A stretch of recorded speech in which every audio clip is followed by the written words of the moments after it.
Comment tout a commencé à partir de rien? Cette question ne relève pas seulement de la science. C'est un mystère philosophique profond qui nous pousse à réfléchir sur la nature même de l'existence et sur la manière dont l'univers est apparu. L'idée de la création à partir de rien défie ce que nous savons du monde. Elle nous invite à considérer le moment où l'univers est apparu, apportant avec lui les particules qui formeraient tout ce que nous voyons autour de nous. Cette question va au-delà de la recherche scientifique, touchant à ce que signifie exister, à ce qu'est le néant et à comment l'univers a pu en émerger. Dans ce documentaire, nous explorons ces questions en observant l'univers à travers les yeux de la physique des particules et de la cosmologie. Les scientifiques utilisent les mathématiques et les expériences pour tenter de répondre à ces grandes questions. Mais sous-jacente à leurs recherches se trouve une question plus profonde.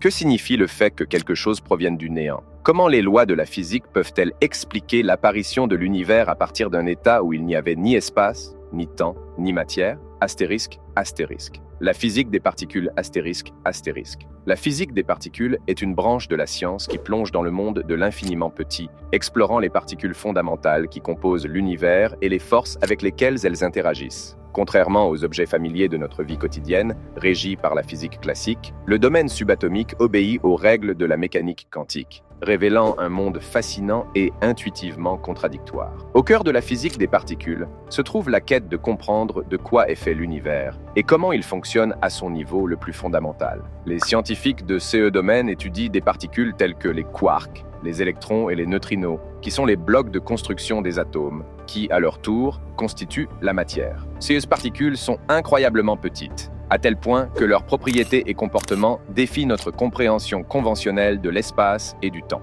Un des accomplissements les plus significatifs en physique des particules a été le développement du modèle standard, une théorie qui décrit les forces fondamentales, à l'exception de la gravité, et les particules qui constituent l'univers. Selon le modèle standard, il existe 4 forces fondamentales. La force électromagnétique, qui provoque des effets électriques et magnétiques. La force nucléaire faible, qui joue un rôle dans la désintégration radioactive, la force nucléaire forte, qui maintient les quarks ensemble dans le noyau d'un atome, et la gravité, qui n'est pas encore complètement expliquée par ce modèle, mais dont on sait qu'elle gouverne l'attraction entre les masses. Le modèle standard a été extraordinairement réussi pour prédire et expliquer le comportement des particules dans d'innombrables expériences. Cependant, il n'est pas la réponse ultime. Les scientifiques recherchent encore une théorie plus complète qui pourrait inclure la gravité et rendre compte des mystères de la matière noire et de l'énergie noire, qui constituent la majeure partie de la masse et de l'énergie de l'univers, mais qui restent insaisissables pour la détection directe. La recherche en physique des particules nécessite une technologie incroyablement sophistiquée, comme les accélérateurs de particules et les détecteurs.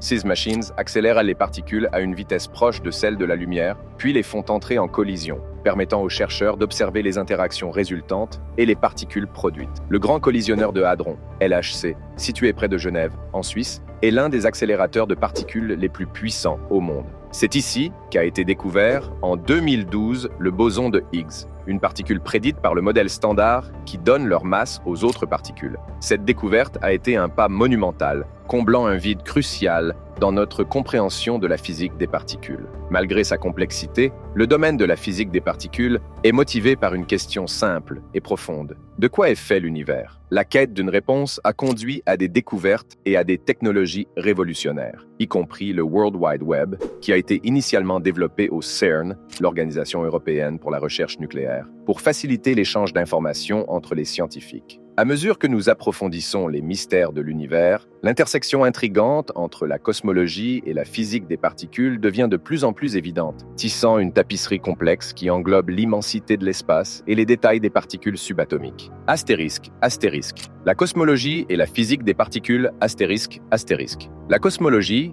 l'étude des origines, de la structure et de l'évolution de l'univers, trouve un partenaire surprenant dans la physique des particules, avec son accent sur les constituants fondamentaux de la matière et les forces qui régissent leurs interactions. Cette synergie ouvre de nouvelles voies pour comprendre non seulement de quoi est fait l'univers, mais aussi comment il a commencé et a évolué au cours des 13 milliards et 800 millions d'années. Au cœur de cette intersection se trouve la théorie du Big Bang, une pierre angulaire de la cosmologie qui postule que l'univers a commencé à partir d'un état incroyablement chaud et dense, il y a environ 13 milliards et 800 millions d'années, et qu'il s'est depuis étendu. La physique des particules améliore notre compréhension de ce moment primordial en examinant le comportement des particules à des énergies extrêmement élevées, similaires à celles qui auraient existé seulement une fraction de seconde après le Big Bang. Par exemple, les conditions de l'univers primitif sont recréées à petite échelle à l'intérieur des énormes accélérateurs de particules comme le LHC, permettant aux scientifiques d'étudier des réactions qui se sont produites à l'enfance de l'univers.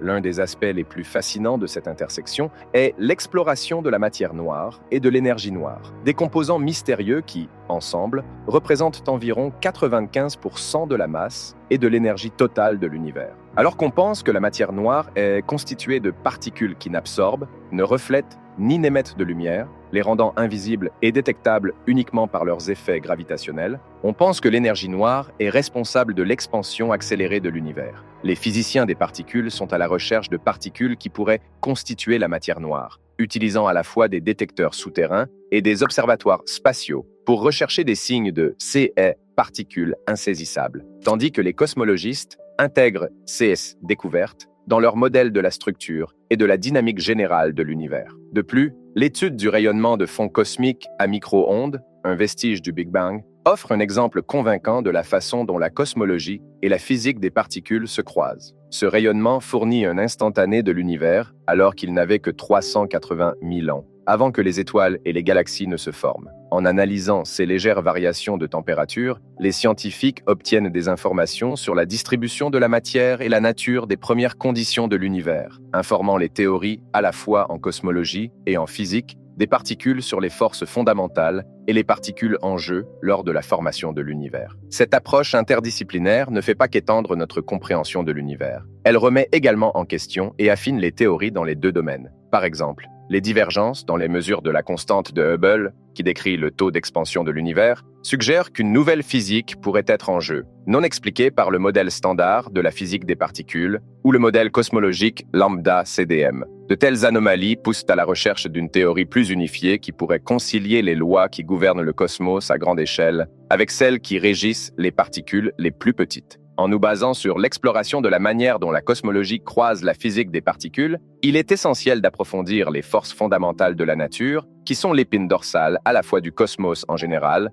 et du monde des particules subatomiques. These forces sont comme le livre de règles de l'univers, dictant comment tout, des galaxies aux quarks, interagit, comprendre. Ces forces offrent des informations sur tout, depuis le mouvement des planètes jusqu'à la stabilité même de la matière. Il existe 4 forces fondamentales reconnues dans la nature: la gravité, l'électromagnétisme, la force nucléaire forte et la force nucléaire faible. Chacune joue un rôle crucial dans la structure et la dynamique de l'univers, influençant les interactions à différentes échelles et énergies. La gravité est peut-être la force la plus familière. C'est la force qui maintient nos pieds au sol et gouverne le mouvement des planètes, des étoiles et des galaxies. Malgré sa présence universelle, la gravité est la plus faible des 4 forces. Cependant, son influence s'étend sur d'immenses distances. Maintenant, l'univers ensemble. La force de la gravité entre deux objets est déterminée par leur masse et la distance qui les sépare, comme le décrit la loi de la gravitation universelle d'Isaac Newton. La théorie de la relativité générale d'Albert Einstein a ensuite affiné notre compréhension de la gravité, la décrivant comme la courbure de l'espace-temps autour des masses. L'électromagnétisme est la force responsable de presque tous les phénomènes que nous rencontrons dans la vie quotidienne,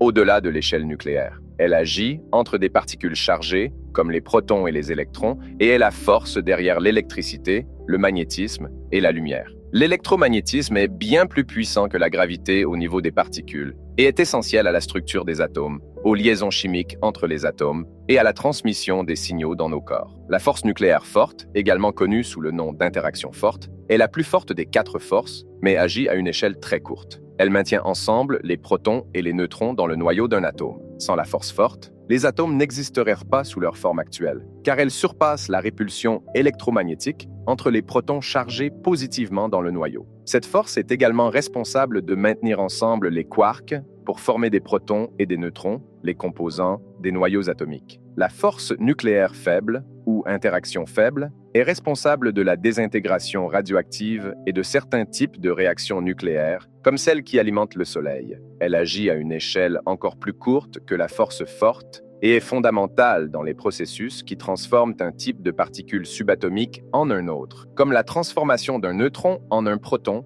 un électron et un neutrino. Cette force joue un rôle crucial dans les réactions de fusion nucléaire qui alimentent les étoiles et, par extension, dans la synthèse des éléments à travers l'univers. Ces forces fondamentales de la nature sont essentielles aux théories et expériences qui relient l'immensité de la cosmologie aux complexités de la physique des particules. Les scientifiques s'efforcent de développer une théorie unifiée qui pourrait expliquer de manière cohérente toutes les forces au sein d'un seul cadre, un objectif qui reste insaisissable. La quête d'une telle théorie, souvent appelée la théorie du tout, continue d'alimenter une grande partie de la recherche en physique, promettant de dévoiler davantage les mystères de l'univers. Astérisque, astérisque, les premières particules et forces, astérisque, astérisque. Dans la fraction initiale d'une seconde après le Big Bang, l'univers était trop chaud et dense pour que des particules ou des atomes existent. Il était rempli d'un plasma de quarks et de gluons, un état de la matière où les quarks, particules fondamentales qui formeraient plus tard les protons et les neutrons,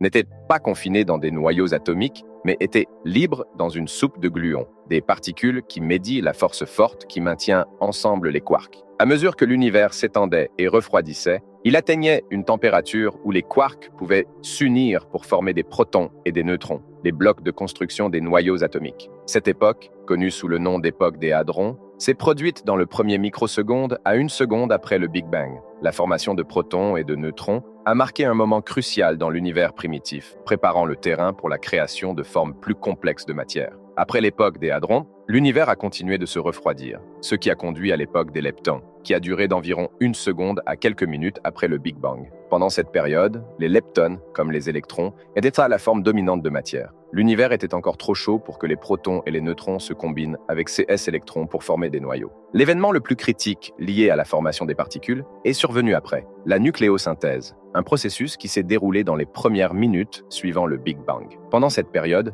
l'univers s'était suffisamment refroidi pour que les protons et les neutrons commencent à se combiner pour former les noyaux des éléments les plus simples, l'hydrogène, l'hélium et des traces de lithium et de beryllium. Cette nucléosynthèse primordiale a été responsable de la création de la majorité de l'hélium dans l'univers, ainsi que de l'hydrogène qui n'a pas été lié dans des noyaux d'hélium. Il est important de noter que ces éléments n'étaient pas encore des atomes complets, tels que nous les envisageons aujourd'hui, avec des électrons orbitant autour d'un noyau. L'univers était encore trop chaud pour que les électrons soient capturés dans des orbites autour des noyaux, formant des atomes neutres. Cette formation d'atomes neutres, un processus connu sous le nom de recombinaison, ne se produirait qu'environ 380 000 ans après le Big Bang, conduisant à la séparation de la matière et du rayonnement, et à la libération du rayonnement de fond cosmique à micro-ondes, l'éclat résiduel du Big Bang, qui nous fournit un instantané de l'univers à ce moment-là. Maintenant, plongeons plus profondément dans la fascinante époque où les forces fondamentales de la nature ont commencé à se définir et à définir le cosmos en évolution. Cette narration de séparation est une pierre angulaire pour comprendre la tapisserie complexe de l'univers, de ces moments les plus initiaux à la vaste structure que nous observons aujourd'hui.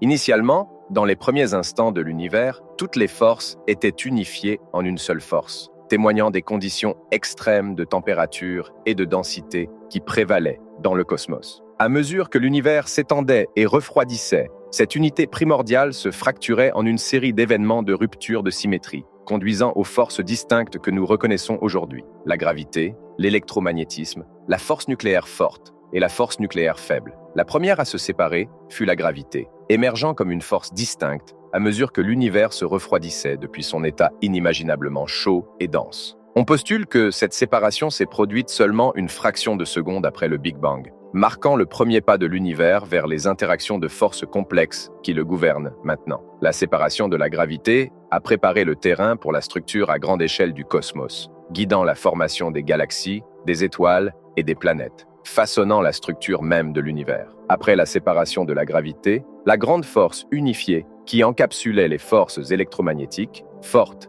et faibles, a persisté dans son état unifié jusqu'à ce que l'univers se refroidisse davantage. À mesure que la température baissait à un point critique, la force nucléaire forte, responsable de maintenir ensemble les quarks à l'intérieur des protons et des neutrons et de maintenir intacts les noyaux atomiques, s'est distinguée de la force électrofaible, une forme combinée des forces électromagnétiques et faibles. Cette séparation, qui s'est produite environ entre 10 puissance moins 36 et 10 puissance moins 32 secondes après le Big Bang, pendant l'époque de l'inflation cosmique, a jeté les bases pour la formation des premières particules de l'univers. La force électrofaible a continué de gouverner le paysage énergétique de l'univers jusqu'à ce qu'elle subisse également une rupture de symétrie. Cet événement, qui a eu lieu environ 10 puissance moins 12 secondes après le Big Bang, a vu la division de la force électrofaible en force électromagnétique, médiée par les photons, et force nucléaire faible, responsable de la désintégration radioactive et des processus de fusion nucléaire dans les étoiles.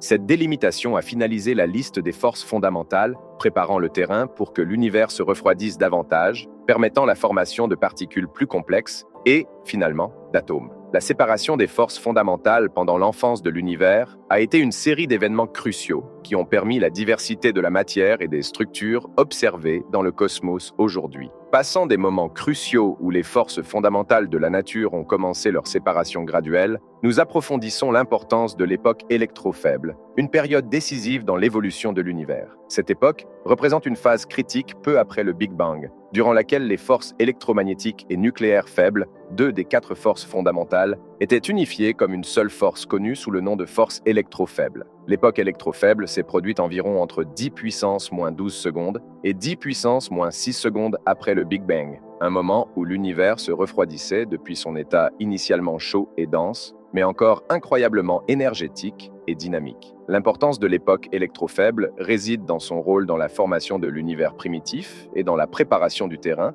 pour la formation de la matière telle que nous la connaissons. Pendant cette époque, l'univers était rempli d'un plasma chaud et dense de quarks, leptons et leurs antiparticules, ainsi que de bosons électrofaibles qui médiatisaient la force unifiée. À mesure que l'univers s'étendait et se refroidissait, il atteignait une température critique qui permettait à la force électrofaible de subir un événement de rupture de symétrie. Cet événement a conduit à la différenciation de la force électromagnétique, médiée par les photons, de la force nucléaire faible, médiée par les bosons W et Z.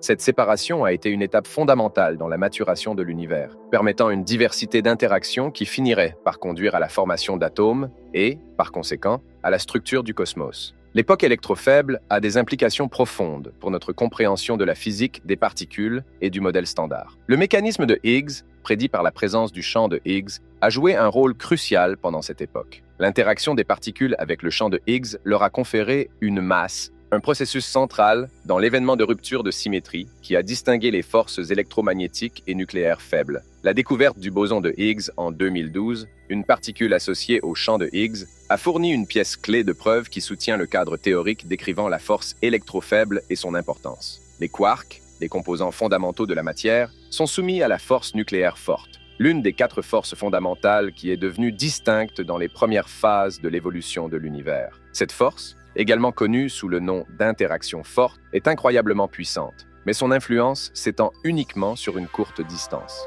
Dans les premiers moments de l'univers, elle agissait comme la colle qui maintenait ensemble les quarks en groupes de 3 pour former des baryons, qui comprennent les protons et les neutrons, les blocs de construction des noyaux atomiques. Le processus a commencé lorsque l'univers s'est suffisamment refroidi pour que la force forte surpasse l'énergie cinétique qui avait auparavant maintenu les quarks séparés. Dans cet environnement plus froid, mais encore incroyablement chaud, les quarks ont commencé à interagir de manière plus étroite, formant des paires connues sous le nom de paires quark-antiquark, et des triplets qui évolueraient en protons et neutrons. Un proton est composé de 2 quarks up et d'un quark down, tandis qu'un neutron est composé de 2 quarks down et d'un quark up. La combinaison spécifique de quarks détermine les propriétés de la particule, y compris sa charge. Les protons ont une charge positive en raison de leur composition en quarks, tandis que les neutrons sont neutres. Cette phase du développement de l'univers ne se limitait pas à la formation de ces particules, mais également à la transition d'un état où les quarks pouvaient se déplacer librement, un plasma de quarks et de gluons, à un état où ils étaient enfermés à l'intérieur de protons et de neutrons. Ce mécanisme d'enfermement est crucial pour la stabilité de la matière telle que nous la connaissons. Sans lui, les structures complexes qui forment l'univers, des atomes aux galaxies, ne pourraient pas exister. L'hadronisation des quarks en protons et neutrons a préparé le terrain pour la prochaine phase de l'évolution cosmique, l'ère de la nucléosynthèse, lorsque les premiers noyaux atomiques se sont formés. Ce premier pas de la coalescence de la matière à partir des forces et des particules fondamentales façonnées par les conditions de l'univers primitif sont fondamentaux pour notre compréhension de l'histoire cosmique et de la matière elle-même qui compose le monde qui nous entoure. Nucléosynthèse et formation atomique, astérisque, astérisque. À mesure que l'univers continuait de s'étendre et de se refroidir après la formation des protons et des neutrons, il atteignait une température propice à la fusion de CS particules. Cette époque, qui s'est produite environ 3 minutes après le Big Bang, était celle où les conditions étaient idéales pour que les forces nucléaires surpassent les forces répulsives électromagnétiques entre les protons chargés positivement, leur permettant de se lier avec les neutrons pour former les noyaux des éléments les plus simples. Principalement, les noyaux d'hydrogène, protons, se sont fusionnés pour former de l'hélium avec de petites quantités de deutérium, hydrogène lourd, de tritium, une forme radioactive de l'hydrogène, et de très petites quantités de lithium et de beryllium. Le processus de nucléosynthèse est crucial pour plusieurs raisons. Premièrement, il a établi l'abondance initiale des éléments légers dans l'univers. Les proportions d'hydrogène et d'hélium créées à cette époque ont été mesurées dans l'univers actuel et sont en accord remarquable avec les prédictions faites par la théorie du Big Bang, ce qui constitue une pièce clé de preuve pour la théorie elle-même. Deuxièmement, ces événements de nucléosynthèse primordiale ont jeté les bases de la formation des étoiles. Les étoiles, à travers leur propre cycle de fusion nucléaire, forgeraient les éléments plus lourds essentiels à la vie et aux structures complexes de l'univers. L'importance de la nucléosynthèse va au-delà de la simple création de noyaux atomiques. Elle marque la transition de l'univers d'un lieu de particules simples et de force à une tapisserie complexe de matière. C'est au cours de cette période que l'univers a fait ses premiers pas vers la diversité chimique, préparant le terrain pour la longue évolution cosmique qui conduirait finalement à la formation de planètes, de vie et à la vaste gamme de phénomènes célestes qui peuplent le cosmos. Dans notre quête de réponse, nous arrivons au chapitre crucial, suivant de l'histoire précoce de l'univers, la formation des premiers atomes. Cet événement transcendantal, qui s'est produit environ 380 000 ans après le Big Bang, a marqué le refroidissement de l'univers jusqu'à un point où les électrons pouvaient se lier au noyau pour former des atomes neutres. Une période connue sous le nom de recombinaison. L'arrière-plan de ce changement monumental était un univers en expansion et en refroidissement depuis son état initial de chaleur extrême et de densité, préparant le terrain pour la naissance de la matière atomique telle que nous la connaissons. À mesure que l'univers se refroidissait, les protons et les neutrons qui s'étaient formés à partir des quarks ont commencé à interagir par la fusion nucléaire, créant les premiers noyaux simples pendant la phase de nucléosynthèse. Cela a conduit principalement à la formation de noyaux d'hydrogène, qui est simplement un proton unique, et d'hélium, ainsi que des traces de deutérium, hydrogène lourd, et de lithium. Ces éléments légers ont constitué l'abondance chimique initiale de l'univers, établissant une scène primordiale, riche en hydrogène et en hélium, les éléments les plus simples et les plus abondants du cosmos. Cependant, l'univers était encore trop chaud pour que les électrons restent liés à ces noyaux. Ils existaient dans un état de plasma d'électrons libres, diffusant des photons, et maintenant l'univers opaque. À mesure que l'univers continuait de s'étendre et de se refroidir, il atteignait finalement une température où l'énergie des photons n'était plus suffisante pour ioniser l'hydrogène.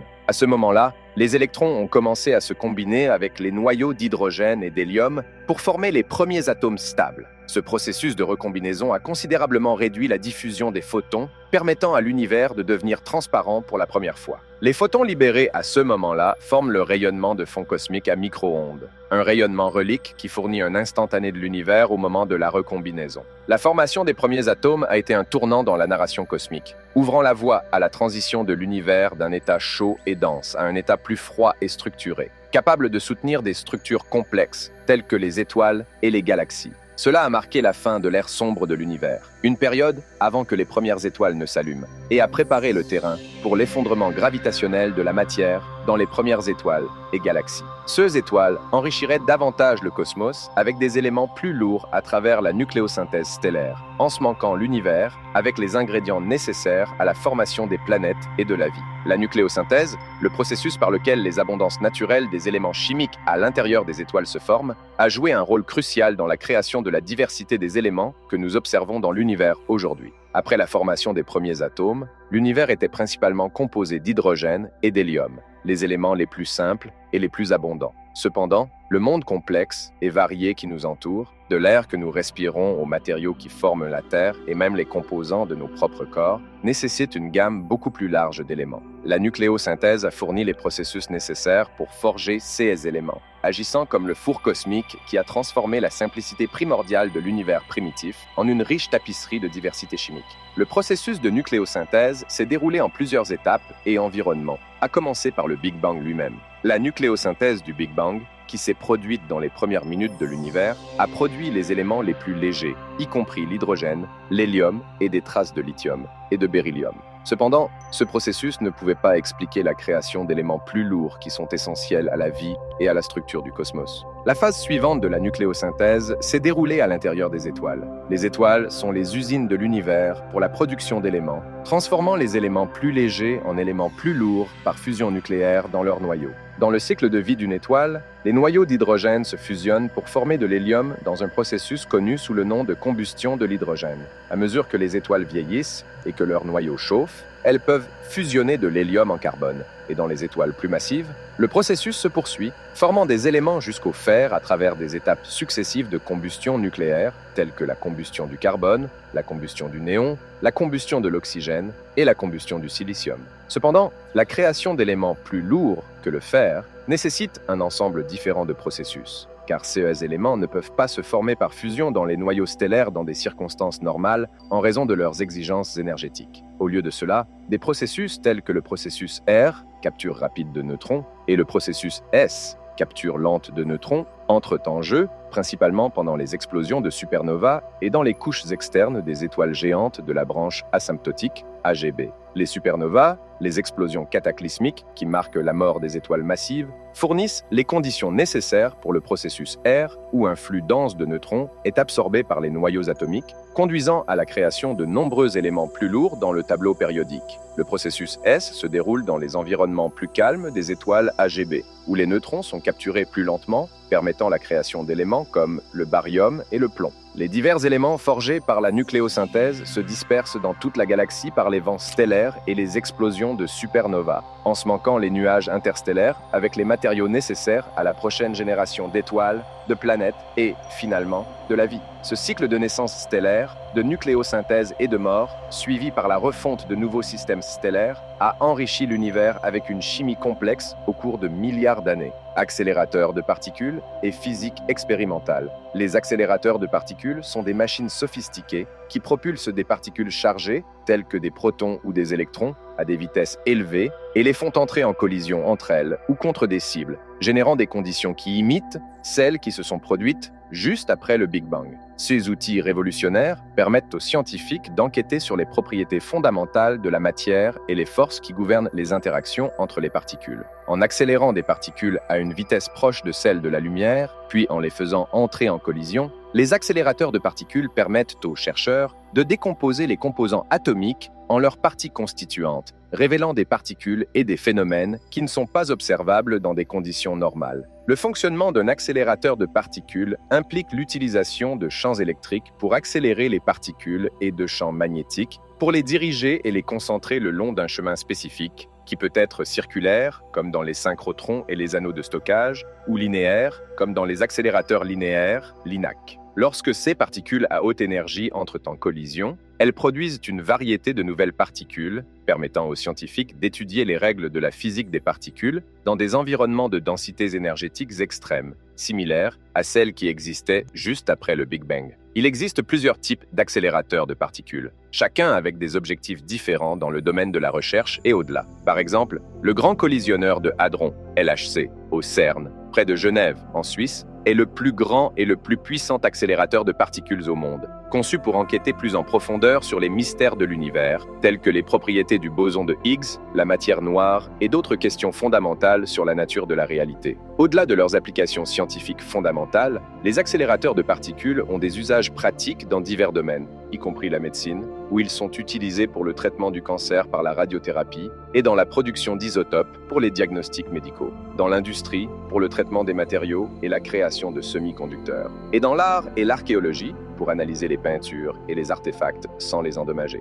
Le développement et l'exploitation des accélérateurs de particules sont des exploits d'ingénierie et de physique, combinant des technologies avancées dans les aimants supraconducteurs, les systèmes de vide et la détection des particules pour explorer les frontières du savoir humain. Ces machines ne sont pas seulement des outils de découverte, mais aussi des catalyseurs pour l'innovation technologique, propulsant des avancées dans de nombreux domaines et contribuant à l'infrastructure technologique de la société. Les accélérateurs de particules ont été essentiels pour faire progresser notre compréhension des aspects fondamentaux de l'univers, conduisant à de nombreuses découvertes significatives qui ont façonné la physique moderne. Ces machines, en propulsant des particules à grande vitesse et en facilitant leur collision, ont permis aux scientifiques de dévoiler les secrets les plus profonds de l'univers, révélant l'existence de particules et de forces qui constituent la structure de tout ce qui nous entoure. Une des découvertes les plus révolutionnaires réalisées avec l'aide des accélérateurs de particules a été l'identification du boson de Higgs. En 2012, les scientifiques du Grand Collisionneur de Hadron, LHC, au CERN, ont annoncé qu'ils avaient détecté une particule cohérente avec le boson de Higgs, souvent appelée la particule de Dieu. Cette particule, prédite par le modèle standard de la physique des particules, est essentielle pour comprendre pourquoi les autres particules ont une masse. La découverte du boson de Higgs a été un moment monumental dans le domaine de la physique des particules, confirmant un pilier clé du modèle standard et contribuant au prix Nobel de physique pour François Englert et Peter Higgs en 2013. Les accélérateurs de particules ont également été cruciaux pour confirmer l'existence des quarks, les blocs de construction des protons et des neutrons. À la fin des années 1960 et au début des années 1970, les expériences menées au Stanford Linear Accelerator Center, SLAC, ont fourni la première preuve directe de l'existence des quarks, soutenant le modèle des quarks proposé par les physiciens Murray Gell-Mann et George Zweig dans les années 1960. Ce fut une avancée significative dans notre compréhension de la structure de la matière, établissant les quarks comme composants fondamentaux de la matière. De plus, les accélérateurs ont facilité l'étude de l'antimatière, des particules qui sont identiques aux particules de matière, mais avec une charge opposée. Les expériences au CERN et dans d'autres installations ont permis aux physiciens de créer, piéger et étudier les particules d'antimatière, telles que l'antihydrogène. Ces études sont cruciales pour tester les symétries fondamentales de l'univers et pour comprendre pourquoi l'univers est principalement composé de matière, malgré le fait que la théorie du Big Bang prédit des quantités égales de matière et d'antimatière. Les accélérateurs de particules ont également permis la découverte d'une pléthore de particules subatomiques, y compris les bosons W et Z, qui médiatisaient la force nucléaire faible responsable de la désintégration radioactive. La découverte de ces particules dans les années 1980 au CERN a fourni des preuves cruciales de la théorie électrofaible qui unifie les forces électromagnétiques et faibles, l'un des principaux accomplissements dans les efforts pour développer une théorie unifiée des forces fondamentales. Au-delà des découvertes fondamentales, les accélérateurs de particules ont contribué à des avancées dans les traitements médicaux, comme la thérapie par faisceau de particules pour le traitement du cancer, et au développement de technologies telles que le World Wide Web, créé initialement au CERN pour faciliter l'échange d'informations entre les scientifiques. Maintenant, comment ces expériences en physique des particules valident-elles les prédictions théoriques? L'interaction entre théorie et expérience en physique des particules implique plusieurs étapes clés. Les physiciens théoriciens développent des modèles basés sur des principes mathématiques pour expliquer les propriétés et les comportements des particules et les forces qui régissent leurs interactions. Ces modèles font souvent des prédictions précises sur les résultats de certaines interactions ou sur l'existence de particules précédemment non observées. Pour tester ces prédictions, les physiciens expérimentaux conçoivent et réalisent des expériences utilisant des accélérateurs de particules. Ces machines accélèrent des particules à des énergies élevées, puis les font entrer en collision, créant des conditions qui permettent l'observation de phénomènes inaccessibles dans des circonstances normales. Les détecteurs qui entourent les points de collision capturent et enregistrent les particules produites dans ces collisions, et des techniques d'analyse des données sophistiquées sont utilisées pour interpréter les résultats. Un aspect significatif de la validation des prédictions théoriques est la capacité à reproduire les résultats expérimentaux. En physique des particules, cela signifie souvent que plusieurs expériences, parfois dans différentes installations à travers le monde, doivent observer les mêmes phénomènes dans des conditions similaires. Cette reproduction des résultats ajoute de la crédibilité aux découvertes et aide à confirmer qu'elles ne sont pas des anomalies statistiques ou des artefacts du montage expérimental. Astérisque, astérisque. Le modèle standard de la physique des particules astérisque, astérisque. Le modèle standard de la physique des particules est une théorie qui décrit 3 des 4 forces fondamentales connues dans l'univers, la force électromagnétique, la force faible et la force nucléaire forte. et classe toutes les particules élémentaires connues. C'est une pierre angulaire de la physique moderne et représente la meilleure compréhension qu'ont les scientifiques du comportement et des interactions des constituants fondamentaux de l'univers. Le modèle a été développé au cours de plusieurs décennies, à partir du milieu du XXe siècle, grâce aux efforts collaboratifs de physiciens du monde entier. Au cœur du modèle standard se trouve la mécanique quantique et la relativité restreinte, incorporant les deux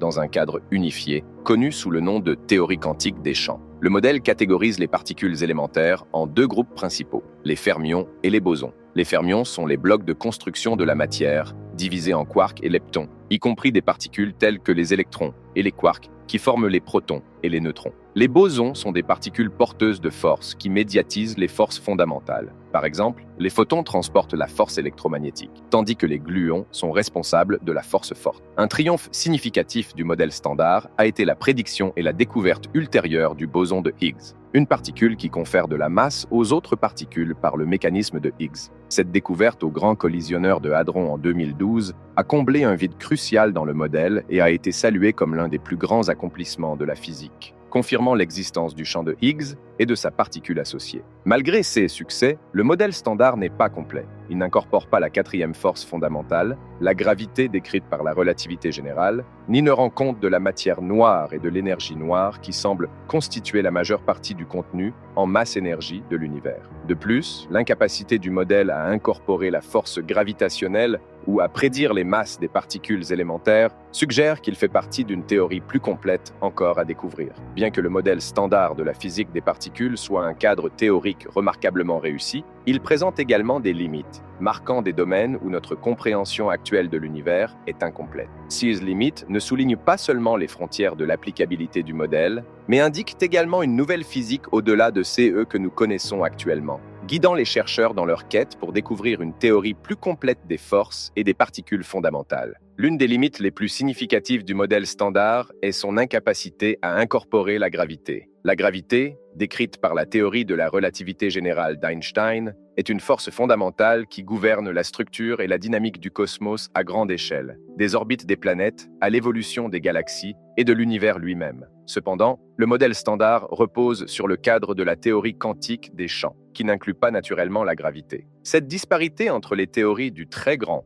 relativité générale, et du très petit, mécanique quantique, reste l'un des défis les plus profonds en physique. Une autre limite est le silence du modèle standard sur la nature de la matière noire et de l'énergie noire. Les observations de l'univers suggèrent qu'environ 85% de son contenu en matière est de la matière noire, qui n'émet, n'absorbe ni ne reflète la lumière et n'est détectable que par ses effets gravitationnels. On pense que l'énergie noire, qui contribue à environ 68% du contenu énergétique total de l'univers, est responsable de son expansion accélérée. Cependant, le modèle standard ne prédit pas l'existence de particules de matière noire, ni ne rend compte des propriétés de l'énergie noire, laissant une partie significative de l'univers sans explication. Le modèle standard ne peut pas non plus expliquer l'asymétrie observée entre la matière et l'antimatière dans l'univers. Selon le modèle, le Big Bang aurait dû produire des quantités égales de matière et d'antimatière, ce qui aurait conduit à leur annihilation complète, laissant un univers rempli de rayonnement. Cependant, l'univers observable est dominé par la matière, ce qui suggère qu'il doit exister des processus où la symétrie CP est violée, favorisant la production de matière par rapport à l'antimatière. Le modèle standard ne fournit pas une explication satisfaisante des masses des neutrinos. Initialement, le modèle supposait que les neutrinos étaient sans masse,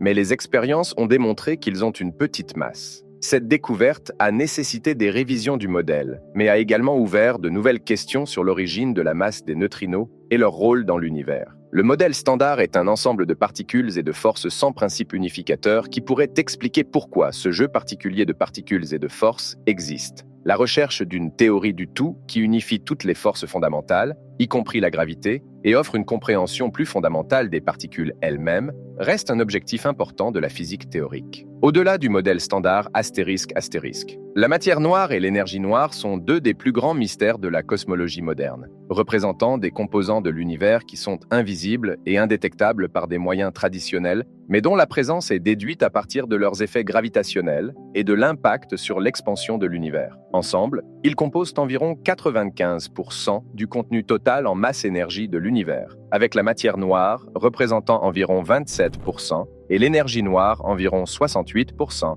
laissant la matière ordinaire. Tout ce que nous pouvons voir et avec quoi nous pouvons interagir, ne formant qu'une petite fraction. La matière noire est une forme de matière qui n'émet, n'absorbe ni ne reflète la lumière, ce qui la rend complètement invisible à la radiation électromagnétique et donc extrêmement difficile à détecter directement. Son existence a été proposée pour la première fois dans les années 1930 par l'astronome suisse Fritz Zwicky, qui a observé que les galaxies au sein des amas se déplaçaient à des vitesses qui impliquaient la présence d'une masse bien plus importante que celle qui pouvait être expliquée par la matière visible. Depuis, plus de preuves provenant des courbes de rotation des galaxies, de la lentille gravitationnelle et du rayonnement de fond cosmique à micro-ondes ont soutenu l'existence de la matière noire. Malgré son invisibilité, la matière noire exerce des forces gravitationnelles, influençant la structure et la formation des galaxies et des amas de galaxies. Elle agit comme un échafaudage cosmique autour duquel la matière visible se rassemble et forme les structures à grande échelle observées dans l'univers. L'énergie noire, quant à elle, est une force mystérieuse qui pousse l'expansion accélérée de l'univers. La découverte de l'énergie noire à la fin des années 1990 a été une grande surprise pour les astronomes, qui s'attendaient à ce que l'expansion de l'univers puisse ralentir en raison de l'attraction gravitationnelle de son contenu. Au lieu de cela, les observations de supernovas lointaines ont révélé que les galaxies s'éloignent les unes des autres à une vitesse accélérée. On pense que l'énergie noire est une propriété de l'espace lui-même, répartie uniformément dans tout l'univers et non diluée à mesure que l'espace se dilate. Sa nature est encore moins comprise que celle de la matière noire et pose un défi fondamental à notre compréhension des lois de la physique, car elle ne s'intègre pas parfaitement dans le modèle standard de la physique des particules, ni dans la théorie de la relativité générale. La matière noire, qui constitue environ 27% de l'univers, interagit avec la matière ordinaire à travers la gravité. Elle n'émet, n'absorbe ni ne reflète la lumière, ce qui la rend invisible et détectable uniquement par ses effets gravitationnels.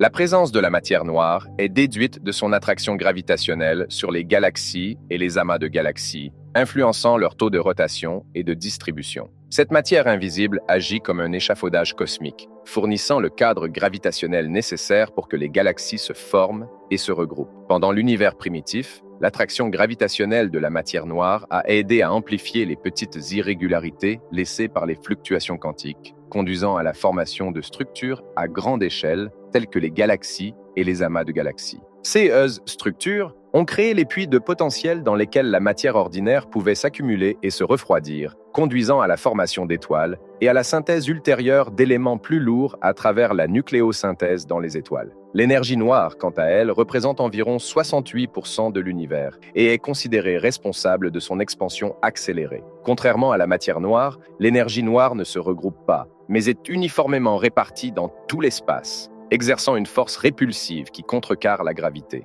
La nature exacte de l'énergie noire reste l'un des plus grands mystères de la physique, mais son effet sur le taux d'expansion de l'univers a des implications critiques pour la formation des particules et l'évolution du cosmos. L'expansion accélérée affecte la densité et la température de l'univers au fil du temps, influençant la vitesse à laquelle les structures se forment et évoluent. Cette expansion impacte le refroidissement de l'univers et les régions où les particules peuvent se réunir pour former des atomes, des molécules et, finalement, des étoiles et des galaxies. La supersymétrie, souvent abrégée en SUSY, est un cadre théorique en physique des particules qui propose un type de symétrie entre deux classes fondamentales de particules, les bosons, qui transportent des forces, et les fermions, qui composent la matière. Selon la supersymétrie, pour chaque boson dans le modèle standard, il existe une particule compagnon fermionique correspondante et vice-versa qui n'a pas encore été observée. Ces particules compagnes sont connues sous le nom de superpartenaires, avec des noms qui reflètent leur contrepartie du modèle standard, mais avec des préfixes ou suffixes ajoutés, tels que squarks pour les superpartenaires des quarks et sélectrons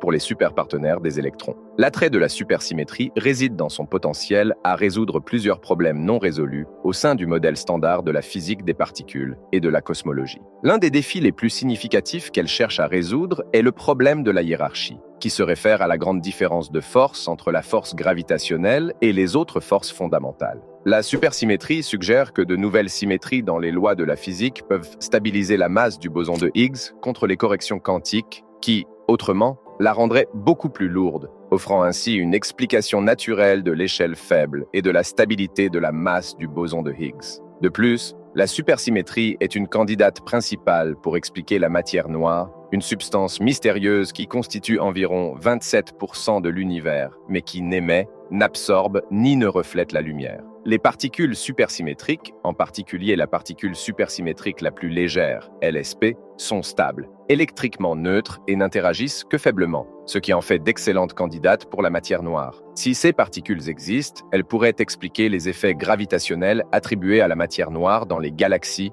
et les amas de galaxies. Malgré sa base théorique élégante et les solutions convaincantes qu'elle offre à certaines des questions les plus déroutantes de la physique, il n'y a encore aucune preuve directe de la supersymétrie. Les accélérateurs de particules, tels que le Grand Collisionneur de Hadron, LHC, au CERN, ont mené des recherches approfondies sur les superpartenaires des particules connues. Cependant, jusqu'à ma dernière mise à jour, ces efforts n'ont pas abouti à la découverte de particules supersymétriques, ce qui a conduit à des restrictions plus strictes sur les modèles supersymétriques et a poussé les masses prévues des superpartenaires à des valeurs plus élevées, hors de portée des expériences actuelles. Maintenant, existe-t-il des théories proposant des particules au-delà du modèle standard? Il existe plusieurs théories convaincantes qui proposent l'existence de particules au-delà de celles décrites dans le modèle standard de la physique des particules. Ces théories visent à résoudre les limites et les questions sans réponse laissées par le modèle standard, telles que la nature de la matière noire, le problème de la hiérarchie et l'unification des forces. Parmi les plus notables figurent la supersymétrie, SUSY, la théorie des cordes et les théories impliquant des dimensions supplémentaires. La supersymétrie, comme mentionné précédemment, étant le modèle standard en introduisant un superpartenaire pour chaque particule, doublant effectivement le zoo des particules. Ces superpartenaires, qui n'ont pas encore été observés, pourraient aider à expliquer le mystère de la matière noire et offrir une solution au problème de la hiérarchie en stabilisant la masse du boson de Higgs. La théorie des cordes, un autre candidat principal pour étendre notre compréhension des constituants fondamentaux de l'univers, propose que les particules élémentaires ne sont pas des points, mais des cordes minuscules et vibrantes. Les modes vibratoires de ces cordes correspondent à différentes particules, et leur modèle de vibration détermine les propriétés des particules. La théorie des cordes inclut intrinsèquement la supersymétrie et prédit l'existence de nombreuses nouvelles particules, y compris celles responsables de la gravité, ce qui pourrait offrir une façon d'unifier toutes les forces fondamentales. Elle suggère également l'existence de dimensions spatiales supplémentaires au-delà des trois familières. Les théories impliquant des dimensions supplémentaires, comme celles proposées dans diverses formulations de la théorie des cordes et dans des approches telles que le scénario de Brainsworld, suggèrent que notre univers pourrait avoir plus que les 3 dimensions spatiales que nous expérimentons. Ces dimensions supplémentaires pourraient être compactées et cachées à des échelles trop petites pour que les expériences actuelles les détectent directement. Les particules pourraient se propager à travers ces dimensions supplémentaires, ce qui pourrait expliquer pourquoi la gravité est si faible par rapport aux autres forces fondamentales et suggère l'existence de particules associées à ces dimensions. Une autre approche inclut les théories de grande unification, qui visent à unifier les forces électromagnétiques, faibles et fortes, en une seule force, en introduisant des groupes de symétrie supplémentaires. Ces théories prédisent l'existence de nouvelles particules, telles que des bosons de jauge lourds qui pourraient médiatiser des transitions entre quarks et leptons, transformant un type de particule en un autre. Bien que ces théories soient mathématiquement élégantes et offrent des solutions passionnantes aux lacunes du modèle standard, la preuve expérimentale directe de particules au-delà du modèle standard reste insaisissable. Les accélérateurs de particules, tels que le Grand Collisionneur de Hadron, sont à l'avant-garde de la recherche de ces particules hypothétiques. Les découvrir ne validerait pas seulement ces théories, mais changerait également de manière spectaculaire notre compréhension de la structure et des forces fondamentales de l'univers. Astérisque, astérisque. Le rôle de la gravité dans la formation des particules astérisque, astérisque. La gravité, la plus faible mais la plus omniprésente des 4 forces fondamentales, exerce une influence profonde sur la formation des particules, façonnant le cosmos des plus petites échelles à l'immensité des structures galactiques. Bien que ces effets soient subtils dans le domaine de la physique des particules, le rôle de la gravité devient de plus en plus significatif à mesure que l'on considère le contexte plus large de l'évolution de l'univers et de la formation des structures en son sein. L'impact le plus direct de la gravité sur la formation des particules peut être observé dans le processus de formation stellaire. À mesure que des nuages immenses de gaz et de poussière dans les galaxies s'effondrent sous leur propre gravité, ils créent des régions denses où les conditions deviennent favorables à la fusion nucléaire. La pression et la température intense dans les noyaux de ces étoiles naissantes initient la fusion des atomes d'hydrogène en hélium, libérant de l'énergie dans le processus. Cette fusion, au cœur de la nucléosynthèse stellaire, génère les éléments plus lourds essentiels à la vie et à la diversité des éléments chimiques que l'on trouve dans tout l'univers. La gravité est fondamentale dans la formation des trous noirs, des régions de l'espace-temps où les forces gravitationnelles sont si fortes que rien, pas même la lumière, ne peut s'échapper. Dans les conditions extrêmes près de l'horizon des événements d'un trou noir, des processus théoriques tels que la radiation de Hawking prédisent la création de paires particules-antiparticules à partir du vide de l'espace lui-même. Bien qu'une particule tombe dans le trou noir, l'autre s'échappe, suggérant une interaction fascinante entre la gravité et la mécanique quantique qui pourrait influencer la formation des particules. À une échelle cosmologique, le rôle de la gravité dans la formation des particules s'étend à la structure même de l'univers. La distribution de la matière, des structures filamenteuses qui forment le réseau cosmique à la formation des galaxies et des amas de galaxies, est gouvernée par l'attraction gravitationnelle. Cette distribution, à son tour, détermine les régions où les particules peuvent se réunir pour former des étoiles, des planètes et d'autres corps astronomiques. Bien que l'influence directe de la gravité sur le comportement des particules individuelles soit éclipsée par des forces électromagnétiques et nucléaires plus fortes à petite échelle, son effet cumulatif sur des échelles de temps et des distances cosmiques est crucial pour comprendre l'évolution de l'univers. La formation des particules, des étoiles et des galaxies, et la structure même du cosmos, sont un témoignage du rôle fondamental de la gravité dans la structuration de l'univers depuis ses premiers instants jusqu'à aujourd'hui. La théorie de l'inflation est un concept fondamental en cosmologie qui aborde certaines des questions les plus fondamentales concernant l'univers primitif. Proposée dans les années 80 par des physiciens tels qu'Alan Guth et Andrei Linde, l'inflation postule que l'univers a connu une expansion exponentielle dans les premières fractions de seconde après le Big Bang. Cette expansion rapide, bien plus rapide que la vitesse de la lumière, a étiré la taille de l'univers de nombreux ordres de grandeur en un clin d'œil.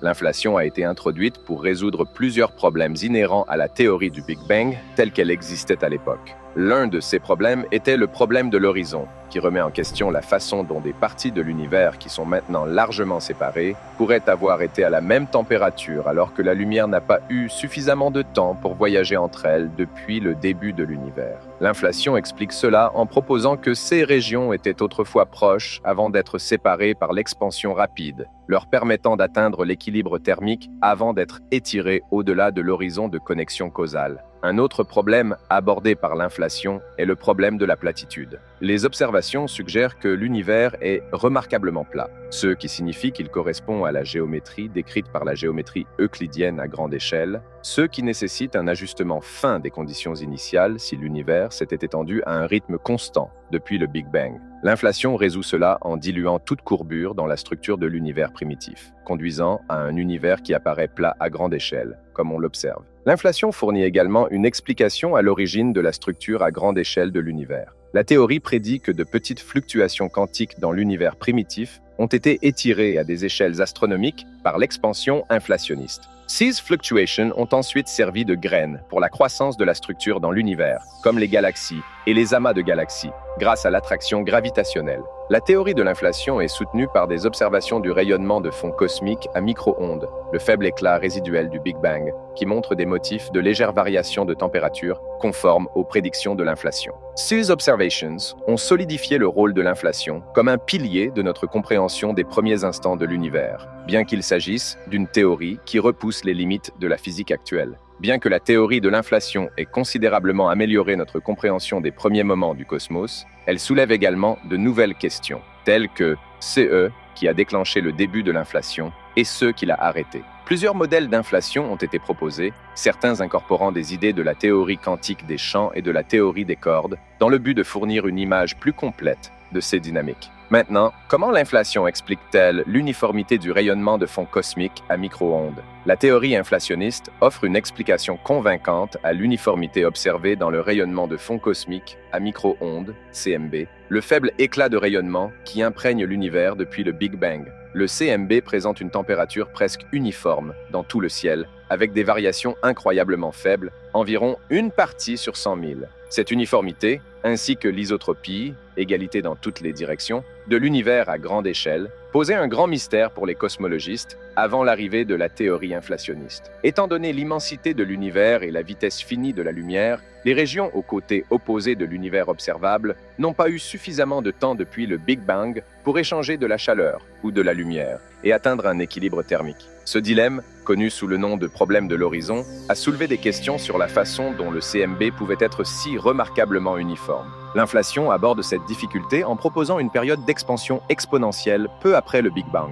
Selon la théorie inflationniste, l'univers observable s'est étendu d'une taille subatomique à une taille macroscopique en moins d'un millième de milliardième de seconde. Cette expansion rapide signifie que les régions qui se trouvent maintenant au côté opposé de l'univers observable étaient autrefois très proches, bien à l'intérieur du contact causal, avant que l'inflation ne les sépare. Ces régions ont pu atteindre un équilibre thermique, partageant l'énergie et lissant les différences de température avant d'être étirées par l'inflation à travers le ciel, expliquant ainsi leur température uniforme. Les légères variations de température que nous observons dans le CMB sont alors attribuées à des fluctuations quantiques dans la densité de l'univers qui étaient présentes juste avant que l'inflation ne se produise. Ces fluctuations, autrefois minuscules, ont été amplifiées par l'expansion inflationniste pour s'étirer à des échelles cosmiques, formant les graines de la structure à grande échelle de l'univers, telles que les galaxies et les amas de galaxies. Les motifs de ces fluctuations dans le CMB ont été mesurés avec précision par des expériences comme l'explorateur du fond cosmique, COBE,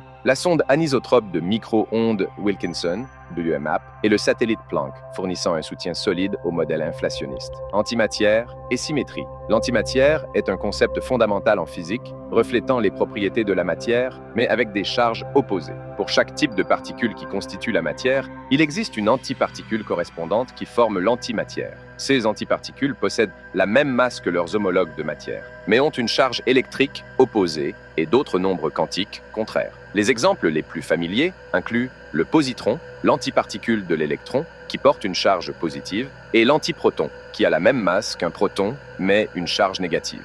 L'existence de l'antimatière a été prédite pour la première fois par le physicien britannique Paul Dirac en 1928, sur la base de ses travaux étendant les équations de la mécanique quantique pour incorporer la théorie de la relativité restreinte. Les équations de Dirac suggéraient la présence de particules ayant la même masse que les électrons, mais une charge opposée. Une prédiction qui a été confirmée en 1932 avec la découverte du positron par Carl Anderson. Cette découverte a été révolutionnaire, car elle a fourni la première preuve de l'existence de l'antimatière et a validé le cadre théorique de Dirac. Lorsqu'une particule de matière rencontre son antiparticule correspondante, elles s'annihilent toutes les deux dans une explosion d'énergie, produisant généralement des rayons gamma. Ce processus d'annihilation démontre l'équivalence entre masse et énergie, telle que décrite par l'équation EIMC² d'Einstein, et est un aspect fondamental de l'interaction de l'antimatière avec la matière. L'antimatière n'est pas seulement une curiosité théorique, elle a des applications pratiques et des répercussions importantes. En médecine, par exemple, les scanners par émission de positrons, PET, reposent sur la détection des rayons gamma issus de l'annihilation des positrons pour créer des images détaillées du corps. De plus, la compréhension de l'antimatière est cruciale pour approfondir nos connaissances sur l'univers. Les cosmologistes étudient l'antimatière pour aborder des questions fondamentales sur le Big Bang et pourquoi l'univers observable semble être composé presque entièrement de matière, malgré le fait que les théories prédisent que des quantités égales de matière et d'antimatière ont été produites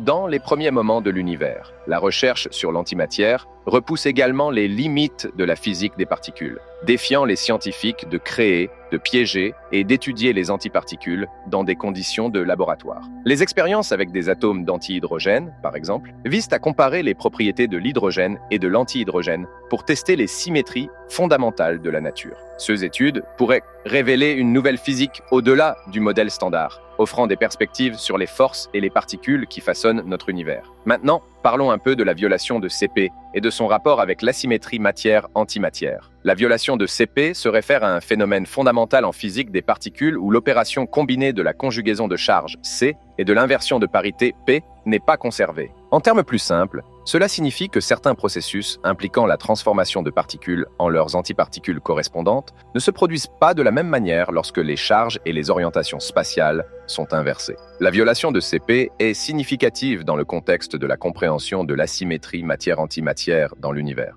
Dans l'univers primitif, des quantités presque égales de matière et d'antimatière ont été produites lors des processus de création de paires particules-antiparticules. Cependant, si tous les processus physiques respectaient parfaitement la symétrie CP, la matière et l'antimatière se seraient complètement annihilées, laissant un univers sans matière. La symétrie matière-antimatière observée suggère qu'il doit exister des processus où la symétrie CP est violée, favorisant la production de matière par rapport à l'antimatière. Cette violation de la symétrie CP permet des différences subtiles dans le comportement des particules et des antiparticules, conduisant à un léger excès de matière qui a finalement donné naissance aux structures que nous voyons dans l'univers aujourd'hui. La violation de CP a été observée expérimentalement dans certaines désintégrations rares de particules élémentaires, telles que les kaons neutres et les mésons B. Sears Experience ont fourni des informations cruciales sur les mécanismes responsables de la génération de l'asymétrie matière-antimatière dans l'univers primitif. Cependant, l'origine exacte de la violation de CP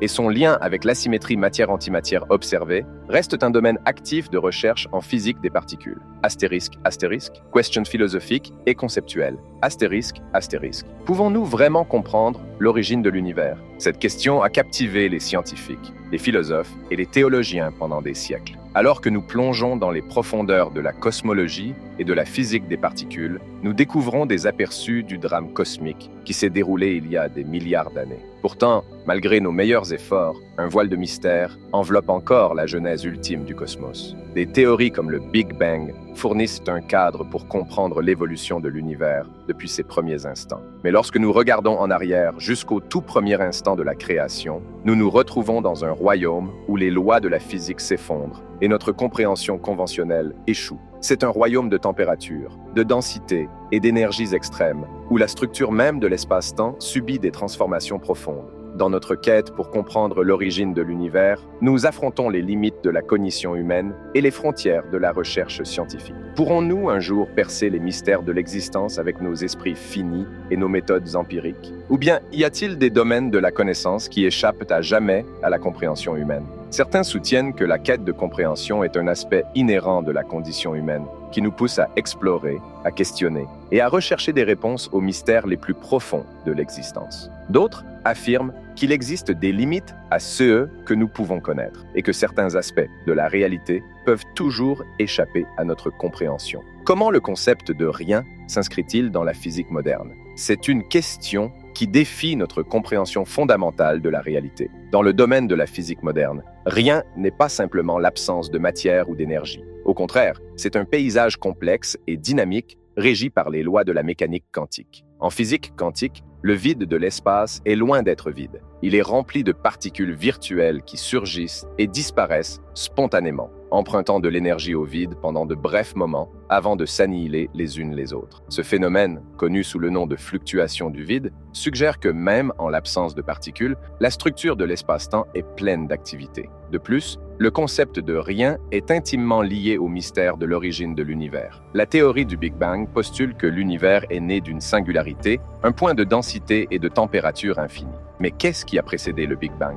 Y avait-il vraiment rien avant que l'univers ne commence son expansion? Ou y a-t-il des royaumes de l'existence au-delà de notre compréhension actuelle? La recherche en physique des particules a des implications profondes qui vont au-delà des limites du laboratoire, offrant de nombreux bénéfices à la société. Bien que le sujet puisse sembler ésotérique, les avancées réalisées en physique des particules ont produit des résultats tangibles qui impactent notre vie quotidienne. Une contribution significative de la recherche en physique des particules est son rôle dans l'imagerie médicale et le traitement médical. Des technologies comme la tomographie par émission de positons, PET, et l'imagerie par résonance magnétique, IRM, ont leurs racines dans la recherche en physique des particules. Ces techniques d'imagerie sont essentielles pour diagnostiquer des affections médicales et planifier des traitements, améliorant les résultats des soins de santé pour des millions de personnes dans le monde entier. De plus, la physique des particules a ouvert la voie à des avancées en radiothérapie pour le traitement du cancer. Des techniques telles que la thérapie par protons, qui utilisent des faisceaux de protons pour cibler précisément les tumeurs tout en minimisant les dommages aux tissus sains environnants, ont émergé de la recherche en physique des particules. Ces thérapies offrent des options de traitement plus efficaces et moins invasives pour les patients atteints de cancer. La recherche en physique des particules a contribué au développement de matériaux et de technologies innovants. Par exemple, le World Wide Web, inventé au CERN pour faciliter la communication entre les chercheurs, a transformé la manière dont l'information est accessible et partagée dans le monde entier. En outre, Les progrès des technologies de détection des particules ont conduit à la création de détecteurs plus sensibles utilisés dans le dépistage de la sécurité, le suivi environnemental et même l'exploration archéologique. La quête de connaissances fondamentales en physique des particules conduit souvent à des avancées dans d'autres disciplines scientifiques. Les collaborations entre physiciens, ingénieurs et mathématiciens favorisent la recherche interdisciplinaire qui stimule l'innovation dans divers domaines. Les découvertes futures en physique des particules promettent de révolutionner divers aspects de notre vie quotidienne. Bien que certains de ces progrès puissent sembler lointains ou abstraits, leur impact potentiel sur la société pourrait être profond. Un domaine dans lequel les découvertes futures pourraient avoir un impact significatif est la production et le stockage d'énergie. Les avancées en physique des particules pourraient conduire au développement de sources d'énergie plus efficaces et durables, contribuant à relever des défis pressants tels que le changement climatique et la sécurité énergétique. Par exemple, les avancées dans la recherche sur l'énergie de fusion, inspirées par l'étude de la physique des plasmas dans les accélérateurs de particules, pourraient un jour fournir une source d'énergie propre et pratiquement illimitée. Les découvertes en physique des particules pourraient également mener à des avancées en technologie et en informatique. Le développement de l'informatique quantique, qui repose largement sur les principes de la mécanique quantique explorée en physique des particules, pourrait révolutionner des domaines tels que la cryptographie, la découverte de médicaments et l'intelligence artificielle. Les ordinateurs quantiques ont le potentiel de résoudre des problèmes complexes de manière exponentiellement plus rapide que les ordinateurs classiques, ouvrant de nouvelles possibilités pour la recherche scientifique et l'innovation.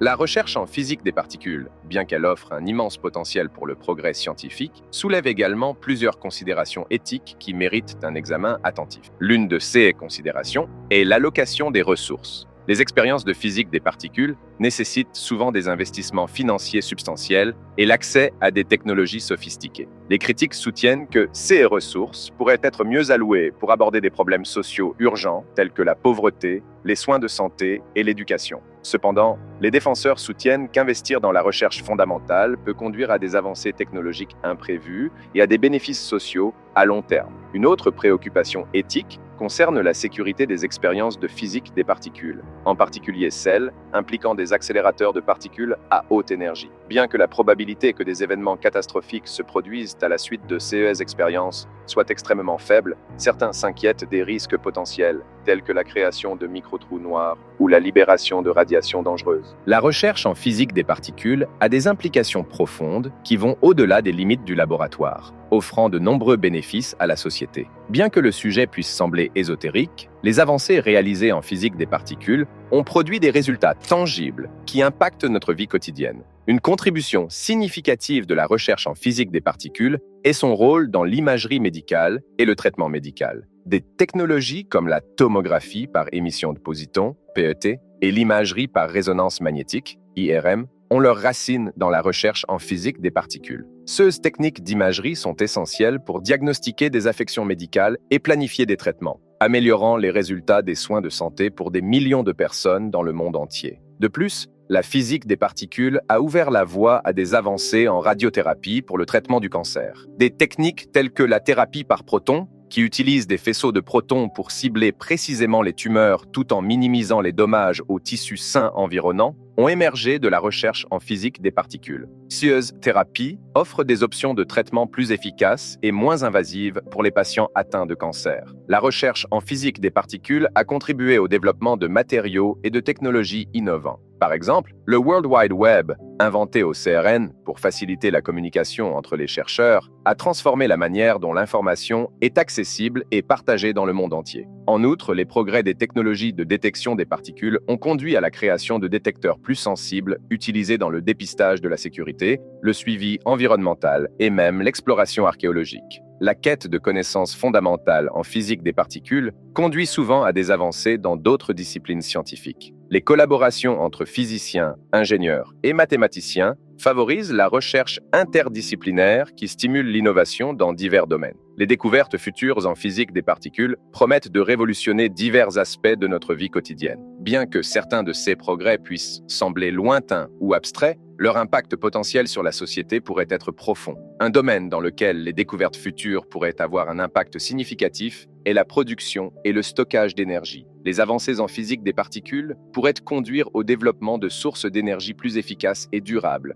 contribuant à relever des défis pressants tels que le changement climatique et la sécurité énergétique. Par exemple, les avancées dans la recherche sur l'énergie de fusion, inspirées par l'étude de la physique des plasmas dans les accélérateurs de particules, pourraient un jour fournir une source d'énergie propre et pratiquement illimitée. Les découvertes en physique des particules pourraient également mener à des avancées en technologie et en informatique. Le développement de l'informatique quantique, qui repose largement sur les principes de la mécanique quantique explorés en physique des particules, pourrait révolutionner des domaines tels que la cryptographie, la découverte de médicaments et l'intelligence artificielle. Les ordinateurs quantiques ont le potentiel de résoudre des problèmes complexes de manière exponentiellement plus rapide que les ordinateurs classiques, ouvrant de nouvelles possibilités pour la recherche scientifique et l'innovation. La recherche en physique des particules, bien qu'elle offre un immense potentiel pour le progrès scientifique, soulève également plusieurs considérations éthiques qui méritent un examen attentif. L'une de ces considérations est l'allocation des ressources. Les expériences de physique des particules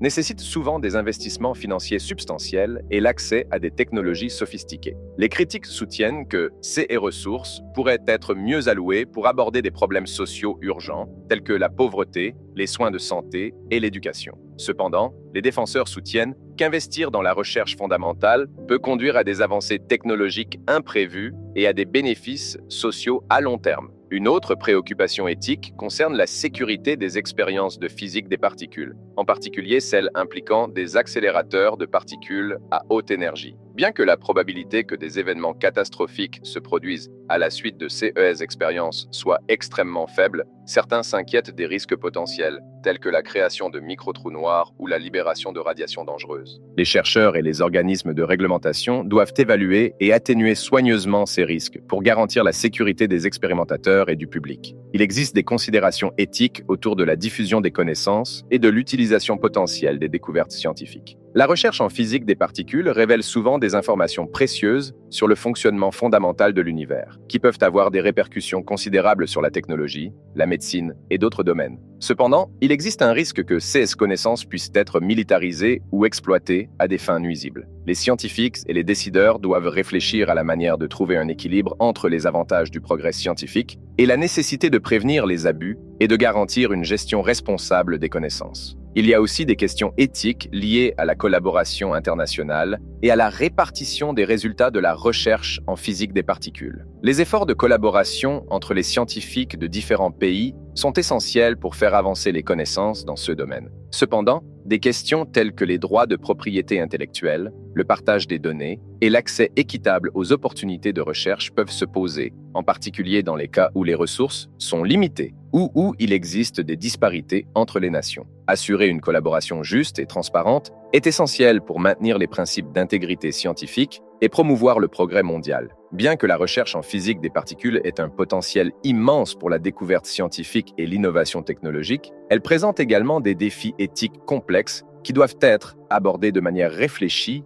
et responsable. En tenant compte de ces considérations éthiques et en engageant un dialogue ouvert, les scientifiques, les décideurs et la société dans son ensemble peuvent travailler ensemble pour naviguer dans les complexités éthiques de la recherche en physique des particules et maximiser ses bénéfices potentiels pour l'humanité. Astérisque, astérisque. Conclusion astérisque, astérisque. Alors que nous arrivons à la fin de notre voyage, en contemplant l'émergence des particules à partir de ce qui semble être le néant, nous sommes confrontés à des questions philosophiques profondes qui transcendent les limites de la science empirique. Peut-être, dans la symphonie cosmique de la création, existe-t-il une vérité plus profonde au-delà de la portée de notre compréhension actuelle? Une vérité qui parle de l'interconnexion de toute existence et du potentiel infini inhérent à la structure de la réalité. Se pourrait-il que les particules émergent non pas d'un vide de rien, mais d'un réservoir illimité de possibilités qui imprègne le cosmos? En fin de compte, la question de savoir comment les particules se forment à partir de rien nous invite à contempler notre place dans l'immensité de l'univers et à embrasser l'émerveillement et le mystère qui nous entoure. Elle nous met au défi d'élargir nos esprits au-delà des limites de la pensée conventionnelle et d'embrasser les possibilités infinies qui se trouvent au cœur de l'existence. Comment pensez-vous que les particules ont émergé? Comment pensez-vous que tout a commencé? Arrivé à ce point, n'avez-vous pas vu cet autre documentaire sur l'espace? Je ne le manquerai pas.